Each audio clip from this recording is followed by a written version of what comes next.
ನಮಸ್ಕಾರ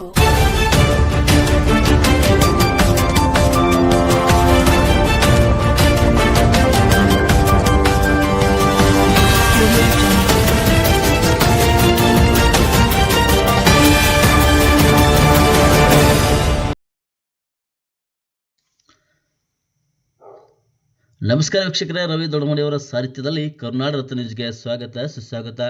ಬಾಗಲಕೋಟೆ ಜಿಲ್ಲೆಯ ಚಮಕಂಡಿ ತಾಲೂಕಿನ ಹುಣ್ಣೂರು ಗ್ರಾಮದ ಸರ್ಕಾರಿ ಪ್ರೌಢಶಾಲೆಯ 1998ರಿಂದ 1999ನೇ ಸಾಲಿನ 7ನೇ ತರಗತಿಯ 2001ರಿಂದ 2002ನೇ ಸಾಲಿನ 10ನೇ ತರಗತಿಯ ವಿದ್ಯಾರ್ಥಿನಿಯರಿಂದ ನಿರ್ಮಿಸಲಾದ ಸಾಂಸ್ಕೃತಿಕ ವೇದಿಕೆಯ ಉದ್ಘಾಟನಾ ದಿನಾಂಕ 14/8/2025ರಂದು ಮುಂಜಾನೆ 11:30 ಗಂಟೆಗೆ ನೆರವೇರಿತು. ಈ ಕಾರ್ಯಕ್ರಮದ ದಿವ್ಯ ಸಾನ್ನಿಧ್ಯವನ್ನು ಶ್ರೀ ಆನಂದ ಗುರುದೇವರು ವಹಿಸಿಕೊಂಡಿದ್ದರು. ಎಸ್ಡಿಎಂಸಿ ಅಧ್ಯಕ್ಷರು ರಮೇಶ್ ಹಳ್ಳಿಮನಿ ಮತ್ತು ಕ್ಷೇತ್ರ ಶಿಕ್ಷಣಾಧಿಕಾರಿ ಅಶೋಕ್ ಬಸನ್ನವರ್ ಕಾರ್ಯಕ್ರಮ ಉದ್ದೇಶಿಸಿ ಮಾತನಾಡಿದರು. ಮುಖ್ಯೋಪಾಧ್ಯಾಯರಾದ ಸಂತೋಷ ತಳಿಕೇರಿ ಸ್ವಾಗತಿಸಿದರು. ಹಾಗೂ ಎಲ್ಲ ಹಳೆಯ ವಿದ್ಯಾರ್ಥಿಗಳು ಸೇರಿಕೊಂಡು ಜ್ಯೋತಿ ಬೆಳಗಿಸುವ ಮೂಲಕ ಕಾರ್ಯಕ್ರಮಕ್ಕೆ ಚಾಲನೆ ನೀಡಿದರು. ಹಳೆಯ ವಿದ್ಯಾರ್ಥಿಯಾದ ಸವಿತಾ ಕಡಪಟ್ಟಿ ಪ್ರಾಸ್ತಾವಿಕವಾಗಿ ಮಾತನಾಡಿದರು. ನಿರೂಪಣೆಯನ್ನು ಚಿದಾನಂದ ಜಿಡಿಮಠ್ ಮಾತನಾಡಿದರು ಮತ್ತು ಎಲ್ಲ ಶಾಲೆಯ ಶಿಕ್ಷಕರು ಮತ್ತು ವಿದ್ಯಾರ್ಥಿಗಳು ಭಾಗಿಯಾಗಿದ್ದರು. ವರದಿ ರವಿ ದೊಡ್ಡಮನಿ, ಕರ್ನಾಟಕ ರತ್ನ ನ್ಯೂಸ್, ಜಮಖಂಡಿ.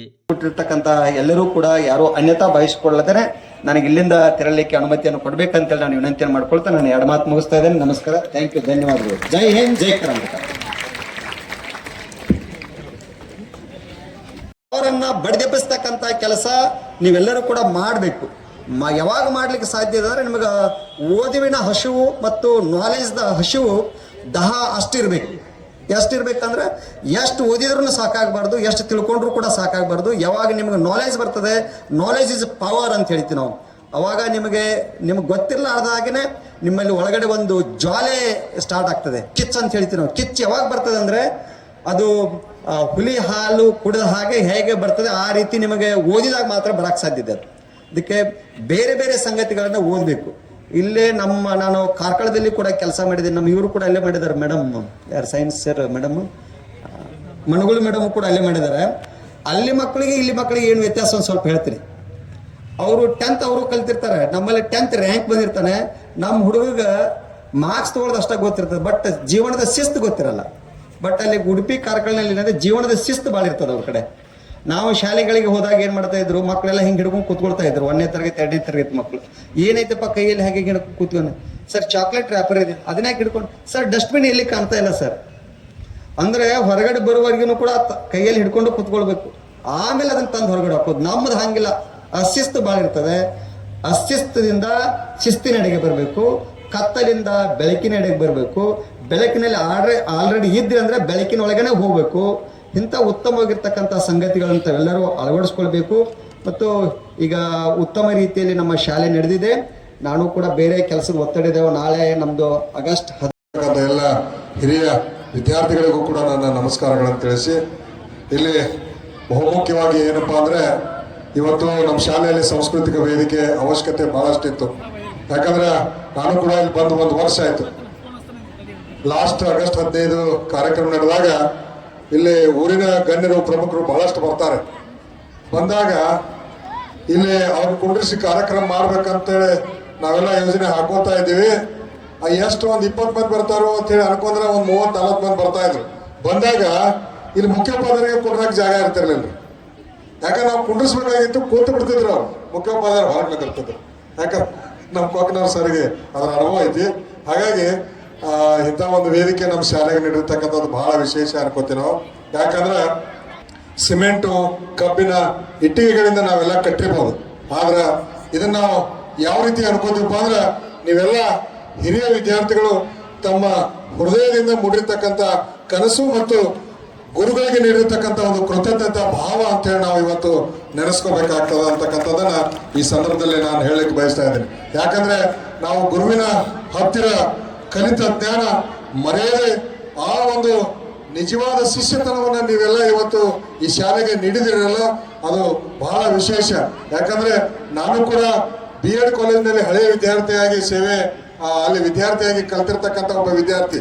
ಆ BEd ನಲ್ಲಿ ನಮ್ಮ 2001 ಮತ್ತು 2ನೇ ಬ್ಯಾಚಿನ ವಿದ್ಯಾರ್ಥಿಗಳು ಅಲ್ಲಿ ಯಾವಾಗಾಗಿತ್ತಂದ್ರ ನಮ್ಮ ವಿದ್ಯಾರ್ಥಿಗಳು ನೀನು ಕಲಿತ ಶಾಲೆಯನ್ನು ಹಿಂತಿರುಗಿ ನೋಡೊಮ್ಮೆ ಹಿಂತಿರುಗಿ ನೋಡಿದ್ರಲ್ಲ ಅವಾಗಿಂತದೊಂದು ಭವ್ಯ ಸಾಂಸ್ಕೃತಿಕ ವೇದಿಕೆ ನಿರ್ಮಾಣ ಆಗಲಿಕ್ಕೆ ಸಾಧ್ಯ ಆಯಿತು.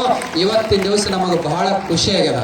ನಮ್ಮ ಎಲ್ಲ ಹಳೆಯ ತಲೆಮಾರಿನ ಶಿಕ್ಷಕರೆಲ್ಲ ಅಂತಿದ್ರು ಏನಂತ, ಇವತ್ತ ನಿಮ್ಮಂಥ ವಿದ್ಯಾರ್ಥಿಗಳನ್ನ ಪಡೆದ ನಾವೇ ಧನ್ಯರು, ನಿಜವಾಗ್ಲೂ ನಾವೇ ಧನ್ಯರು.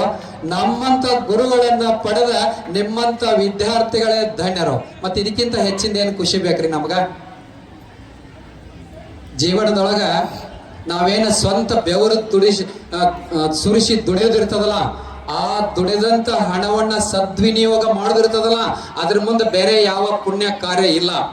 ಇವತ್ತ ನಮ್ಮ 2001-2ನೇ ಸಾಲಿನ ಕಲ್ತಂತ ವಿದ್ಯಾರ್ಥಿನಿಯರು ಮನಸ್ಸು ಮಾಡಿ ಈ ಒಂದು ಭವ್ಯ ಸಾಂಸ್ಕೃತಿಕ ವೇದಿಕೆಯನ್ನ ನಿರ್ಮಾಣ ಮಾಡಿದ್ದಾರೆ. ಇದು ಇಷ್ಟಕ್ಕೆ ನಿಲ್ಬಾರ್ದ, ಇದು ಸಾಂಸ್ಕೃತಿಕ ಏನೋ ಬರೇ ವೇದಿಕೆ ಅಷ್ಟೇ ಆಗ್ಬಾರ್ದ, ಇದು ಒಂದು 1000 ಕ್ಕಿಂತ ನಮ್ಮ ಕಲ್ತಿರ್ತಕ್ಕಂಥ ಶಾಲೆಗೆ ಏನಾದ್ರೂ ಒಂದು ಕೊಡುಗೆ ಕೊಡ್ಬೇಕಂತ ತಿಳ್ಕೊಂಡು ಈ ಸಾಂಸ್ಕೃತಿಕ ಭವನ ನಿರ್ಮಾಣ ಮಾಡ್ಯಾರಲ್ಲ, ಅವ್ರಿಗೆ ಜೋರ್ ಚಪ್ಪಾಳೆ ತಟ್ಟಿ ನಾವು ಅಭಿನಂದನೆಗಳನ್ನ ಸಲ್ಲಿಸ್ಬೇಕು. ಯಾಕಂದ್ರೆ ಈ ಅಭಿಮಾನ ಎಲ್ಲರಿಗೂ ಬರ್ಬೇಕು. ನಾ ಕಲ್ತಿರ್ತಕ್ಕಂಥ ಶಾಲೆ, ನನಗೆ ಕಲಿಸಿರ್ತಕ್ಕಂಥ ಗುರುಗಳ ಅಂತಕ್ಕಂಥ ಅಭಿಮಾನವನ್ನು ಇಟ್ಟಾಗ ಮಾತ್ರ ನಾವೇನಾದ್ರೂ ಒಂದು ಗುರಿ ಮುಟ್ಲಿಕ್ಕೆ ಸಾಧ್ಯ ಐತೆ ಅಂತಕ್ಕಂಥದ್ದು ನಾವೆಲ್ಲರೂ ಕೂಡ ಅರ್ಥ ಮಾಡಿಕೊಂಡು ಎಲ್ಲ ಹಳ್ಳಿ ವಿದ್ಯಾರ್ಥಿಗಳಿಗೆ ಇನ್ನೊಮ್ಮೆ ಹೃದಯಪೂರ್ವಕವಾಗಿ ನಿಮ್ಮೆಲ್ಲರೂ ಕೂಡ ಅಭಿನಂದನೆಗಳನ್ನು ಸಲ್ಲಿಸುತ್ತಾ, ಹಿಂಗೆ ನಿಮ್ಮಿಂದ ಸಮಾಜಮುಖಿ ಕಾರ್ಯಗಳು ಯಾವಾಗಲೂ ಕೂಡ ನಡೀತಾ ಇರಲಿ ಅಂತಕ್ಕಂಥ ಮಾತನ್ನು ನಿಮ್ಮೆಲ್ಲರಿಗೂ ಸಹಿತ ತಿಳಿ ಹೇಳಿ, ಆ ಭಗವಂತನ ಆಶೀರ್ವಾದ ಸದಾಕಾಲ ನಿಮ್ಮೆಲ್ಲರಿಗೂ ಹೇಳಿ, ಹಳೆ ವಿದ್ಯಾರ್ಥಿಗಳಿಗೆ ಎಲ್ಲರಿಗೂ ಸಹಿತ ಇರಲಿ. ಎಲ್ಲ ಹಳೆ ಗುರುಗಳು ಸಹಿತ ಬಂದಾರ. ಬಹಳ ಅದ್ಭುತವಾಗಿ ನಮ್ಮ ಪೂಜಾರಿ ಸರ್ ಭಾವನಾತ್ಮಕವಾದ ನುಡಿಗಳನ್ನ ಹಂಚ್ಕೊಂಡ್ರು. ಅವ್ರ ಮಾತು ಕೇಳಿ ನಮ್ಗ ಒಂದ್ಸರ ಮನಸ್ಸಿಗೆ ಬಹಳ ದುಃಖ ಅನಿಸ್ತು. ಬಹಳ ಅದ್ಭುತವಾದ ಮಾತಾಡಿದ್ರು. ಅದಕ್ಕೆ ಅವ್ರಿಗೂ ಕೂಡ ಜೋರು ಚಪ್ಪಾಳೆ ತಟ್ಟು ನಾವೆಲ್ಲ ಹಳೆ ಸರ್ಗಳಿಗೆ ಅಭಿನಂದನೆಗಳನ್ನ ಸಲ್ಲಿಸುತ್ತಾ, ನಿಮ್ಗೆ ಇನ್ನೊಂದು ಕಿವಿ ಮಾತು ಏನು ಹೇಳೋದಂತಂದ್ರ, ಎಲ್ಲ ಮಕ್ಕಳೇ ಓ ಅನ್ಬೇಕು. ಮಕ್ಕಳೇ ಎಚ್ಚರದಿರಲ್ಲ, ಹಿಂಗ ಎಚ್ಚರಿರ್ರಿ. ಒಟ್ಟ ಜೀವನದೊಳಗೆ ಸಾಧನೆ ಮಾಡ್ರಿ. ಎಲ್ಲ PUC ವಿದ್ಯಾರ್ಥಿಗಳು ನೋಡು ಊಟ ಮಾಡಿ